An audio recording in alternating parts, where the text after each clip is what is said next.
decided to join the expedition because conservation is something that is really, really close to my heart. I'm an absolute animal lover, so to be able to get involved in a project like this, surrounded by absolutely incredible women, and do this journey with a purpose is just something that just ticked all the boxes in my heart, and I just said, I have to get involved, I have to get out there, I have to make a difference. I'm a firm believer that we have a duty towards nature and our animals, and that it really is up to us to get out there and make a difference and conserve and protect our beautiful wildlife.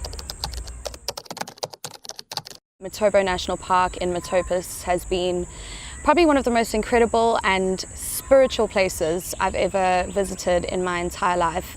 Going on this journey with a bunch of women has been the most phenomenal experience, and outside of the amazing crew that we've had embarking on this journey with us, we've met a lot of amazing solo female travelers along the way, and sometimes you just have those moments of, you know, what are we doing? Are we doing the right thing? And somehow you just cross paths with these super inspiring women doing exactly what they want to do, and in a weird way, everyone kind of going on their own journey with purpose.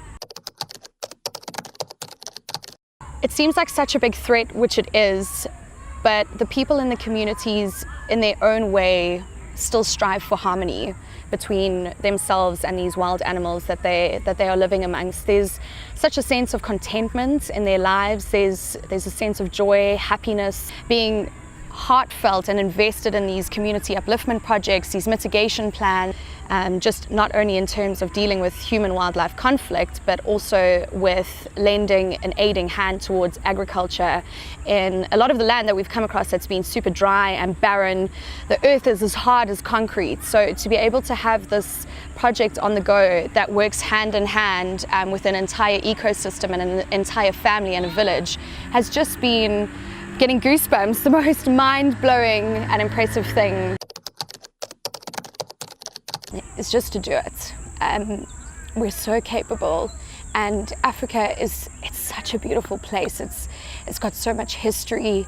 It's filled with the most beautiful people, and I think there's this really misconstrued idea that it's not safe for women to travel in Africa, and I've never felt more at home. I've never felt more at peace in a place, and I think that would be my parting words, is that if it's been on your heart in any way to get out, whether it's from a conservation standpoint or just filling your own cup with traveling Africa and exploring everything that it has to offer, don't waste another second. Get up, go out there, do it. It's a beautiful thing to experience, and it will change your life.